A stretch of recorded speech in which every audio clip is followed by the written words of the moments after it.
نبی کریم صلی اللہ علیہ وآلہ وسلم کے وصال کے بعد جب صحابہ کرام نے ابو بکر صدیق کو خلیفہ نامزد کیا اور ان کے ہاتھ پر بیعت کرنے لگے تو حضرت علی رضی اللہ تعالیٰ عنہ اور کچھ دیگر صحابہ نے ابو بکر صدیق کی خلافت کی بیعت نہ کی اور حضرت علی کے گھر پر جمع ہو کر ابو بکر صدیق کی خلافت کرنے یا نہ کرنے کے بارے میں مشورہ کیا کرتے تھے۔ ایک دن ابو بکر صدیق رضی اللہ تعالیٰ عنہ نے کچھ صحابہ کو بھیجا کہ جا کر حضرت علی رضی اللہ تعالیٰ عنہ کو زبردستی ذرائع کے مطابق جیسے تاریخ طبری میں ہے، صحابہ نے عمر کی قیادت میں گھر کا دروازہ توڑا اور حضرت علی کو گھسیٹتے ہوئے ابو بکر صدیق کی طرف لے گئے اور زبردستی ابو بکر صدیق کی بیعت کروائی۔ یہ واقعہ تمام تاریخ کی کتابوں جیسے صحیح البخاری، احمد بن حنبل، سیرہ النبوہ، ابن ہشام، تاریخ طبری عربی، وہ حضرت علی رضی اللہ تعالیٰ عنہ کے گرد گھیرا ڈال کر کھڑے ہوئے، ان کے گھر کا دروازہ جلایا اور ان کی مرضی کے خلاف ان کو گھر سے نکالا۔ حضرت علی کے گھر کی خواتین کی سردار سیدہ فاطمہ علیہ السلام کو دروازے کے درمیان دبایا اور اس طرح سے محسن جن سے فاطمہ 6 ماہ کی حاملہ تھی ان کو مار ڈالا۔ عمر فاروق رضی اللہ تعالیٰ عنہ کو قتل کرنے والے ابو لولو فیروز مجوسی کو کس نے حضرت عمر کی قتل پر اکسایا؟ کیا عمر فاروق کا قتل حضرت ابو بکر صدیق رضی اللہ تعالیٰ عنہ کو نامزد کروانے کی وجہ سے ہوا؟ کیونکہ کہا جاتا ہے کہ عمر فاروق نے ہی بنی سعدہ میں ابو بکر صدیق کے ہاتھ پر بیعت کی تھی۔ عمر فاروق رضی اللہ تعالیٰ عنہ کا قاتل ابو لولو فیروز مجوسی ایک صحابی رسول حضرت مغیرہ ابن شعبہ کا غلام تھا۔ امام طبری اور ابن خلدون لکھتے ہیں کہ نبی صلی اللہ علیہ وآلہ وسلم کی وفات کے فوراً بعد جب نبی صلی اللہ علیہ وآلہ وسلم کی تجہیز و تکفین ابھی مراحل میں تھی تو بعض صحابہ کرام نے آ کر بتایا کہ بنی سعدہ قبیلے میں انصار صحابہ نبی صلی اللہ علیہ وآلہ وسلم کا نائب اور ان کا خلیفہ چننے کے لیے جمع ہو چکے ہیں۔ یہاں سے ابو بکر صدیق، عمر فاروق اور ابو دردہ یہ تینوں وہاں روانہ ہوئے تاکہ وہاں جا کر انصار قبیلے میں خلافت کی اس میٹنگ سے باز رکھ سکیں، کیونکہ نبی صلی اللہ علیہ وآلہ وسلم کا ارشاد تھا کہ خلافت قریش میں رہے گی، جبکہ انصار قبیلہ قریش کے مقابلے میں کمزور اور مرتبے میں بھی کم تھا، اور ابو بکر صدیق رضی اللہ تعالیٰ عنہ جانتے تھے کہ اگر خلافت قریش سے باہر گئی تو قریش اور ثقیفہ بنی سعدہ کے درمیان کبھی نہ ختم ہونے والی قبائلی جنگ جنم لے گی، جس سے مسلمانوں کے درمیان تفرقہ پڑنے کا اندیشہ تھا اور مسلمانوں کے کمزور ہو جانے کا خدشہ تھا۔ چنانچہ ابو بکر صدیق رضی اللہ تعالیٰ عنہ نے ثقیفہ بنی سعدہ میں پہنچ کر انصار صحابہ کرام کو نہایت احسن انداز میں سمجھایا اور خلافت کی بیعت کے لیے عمر فاروق اور ابو دردہ کا نام پیش کیا، مگر عمر فاروق نے ارشاد فرمایا کہ میں ابو بکر صدیق رضی اللہ تعالیٰ عنہ کے ہوتے ہوئے کبھی بھی خلافت کے لیے خود کو اہل اور حقدار نہیں سمجھتا، اور ساتھ ہی انہوں نے ابو بکر صدیق رضی اللہ تعالیٰ عنہ کی خلافت کی بیعت کی، اور ان کی دیکھا دیکھی باقی صحابہ کرام نے بھی ابو بکر صدیق کو اسلام کا پہلا خلیفہ چن لیا۔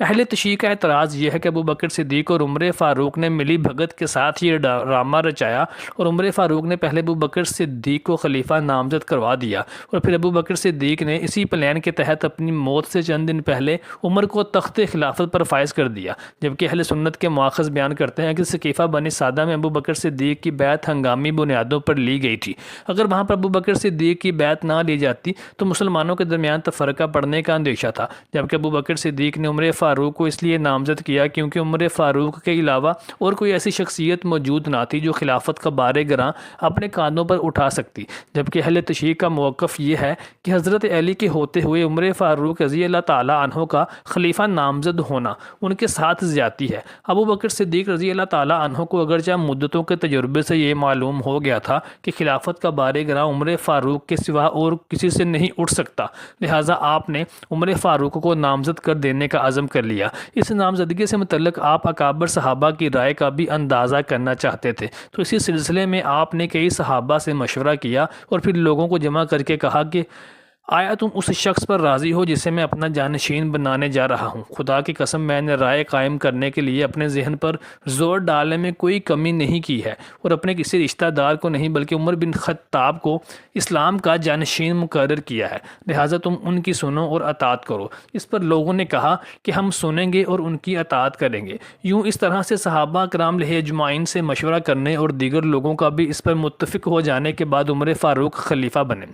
عمر فاروق رضی اللہ تعالیٰ عنہ آخری وصیتیں فرما رہے تھے، تب لوگوں نے عرض کیا امیر المومنین کسی کو خلیفہ بنا دیں، تو عمر فاروق نے کہا کہ میرے نزدیک ان لوگوں سے زیادہ کوئی خلافت کا مستحق نہیں ہے جن سے رسول اللہ صلی اللہ علیہ وآلہ وسلم اپنے انتقال کے وقت تک راضی تھے۔ پھر آپ نے حضرت علی، عثمان، زبیر، طلحہ، سعد، عبد الرحمن بن عوف علیہ اجمعین کا نام لیا اور فرمایا کہ عبداللہ بن عمر تمہارے پاس حاضر رہا کریں گے، مگر خلافت میں ان کا کوئی حصہ نہیں ہے۔ آپ نے یہ جملہ ابن عمر کی تسلی کے لیے ارشاد فرمایا۔ پھر حضرت عمر کی وفات کے بعد وہ لوگ جو حضرت عمر کی نظر میں خلافت کے مستحق تھے وہ جمع ہوئے۔ ان 6 صحابہ کرام علیہ اجمعین نے اتفاق رائے سے اپنے میں سے 3 لوگ منتخب کر لیے۔ پھر ان 3 لوگوں نے اتفاق رائے سے خلیفہ تجویز کرنے کا اختیار عبد الرحمن بن عوف کو دے دیا۔ عبد الرحمن بن عوف نے بہت سوچ بچار اور عام لوگوں کا رجحان کس طرف ہے اور کئی صحابہ کرام علیہ اجمعین سے مشورہ کرنے کے بعد عثمان غنی کو خلیفہ منتخب کیا۔ کچھ ماخذ یہ بھی لکھتے ہیں کہ اگر حضرت ابو بکر صدیق رضی اللہ تعالیٰ عنہ کے بعد عمر فاروق کی جگہ پر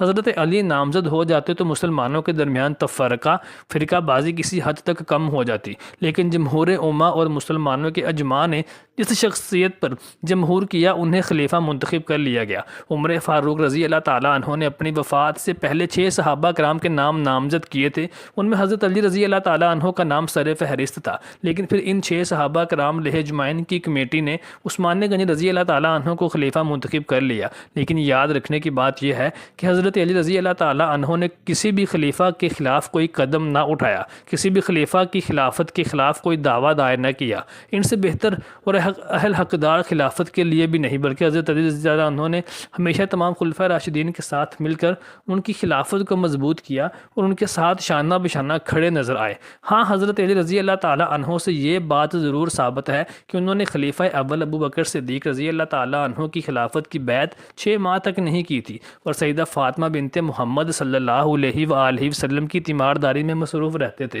اور جب سیدہ فاطمہ بنت محمد صلی اللہ علیہ وآلہ وسلم کا انتقال پرملال ہوا تو پھر حضرت علی نے ابو بکر صدیق رضی اللہ تعالیٰ عنہ کو اپنے گھر بلا کر ان کی خلافت کی بیعت کر لیتی اور پھر ان کی وفات تک ان کے ساتھ وفاداری نبھائی اور ان کے ساتھ مل کر خلافت کے امور کو بھی نبھاتے رہے، جبکہ عمر فاروق رضی اللہ تعالیٰ عنہ کے ساتھ منسوب یہ باتیں ضعیف اور غلط کاذب ہے کہ انہوں نے حضرت علی رضی اللہ تعالیٰ عنہ کو گھسیٹ کر زبردستی لا کر ابو بکر صدیق رضی اللہ تعالیٰ عنہ کی بیعت کے لیے ان کو راضی کیا اور سیدہ فاطمہ سلام اللہ علیہ کا گھر جلایا اور سیدہ فاطمہ کے اوپر ان کا دروازہ گرایا، جس سے ان کے حمل میں موجود حضرت محسن بن علی شہید ہوئے۔ اہل تشیع اعتراض کرتے ہیں کہ جب ابو بکر صدیق رضی اللہ تعالیٰ عنہ حضرت علی رضی اللہ تعالیٰ عنہ کے گھر تشریف لے گئے اور حضرت علی رضی اللہ تعالیٰ عنہ نے فرمایا کہ آپ نے خلافت کی نامزدگی کے اس مشورے میں ہمیں شامل کیوں نہ کیا، تو یہ سن کر ابو بکر صدیق رضی اللہ تعالیٰ عنہ کو اپنی غلطی کا احساس ہوا اور وہ حضرت علی رضی اللہ تعالیٰ عنہ کے سامنے اپنے جذبات کو قابو میں نہ رکھ پائے اور رونے لگے۔ یہاں سوال یہ پیدا ہوتا ہے کہ جب حضرت ابو بکر صدیق رضی اللہ تعالیٰ عنہ سیدنا علی المرتضیٰ رضی اللہ تعالیٰ عنہ کے سامنے روئے تھے تو پھر اپنی وفات سے پہلے حضرت علی رضی اللہ تعالیٰ عنہ سے عمر فاروق رضی اللہ تعالیٰ عنہ کو نامزد کرنے کا مشورہ کیوں نہ کیا، بلکہ نہ صرف مشورہ نہ کیا بلکہ حضرت عمر فاروق رضی اللہ تعالیٰ عنہ کو خلیفہ نامزد بھی کر دیا۔ محترم ساتھیوں، امید کرتے ہیں کہ آپ کو ہماری آج کی ویڈیو پسند آئی ہوگی۔ برائے مہربانی ہمارے چینل کو سبسکرائب کرنا مت بھولیے گا۔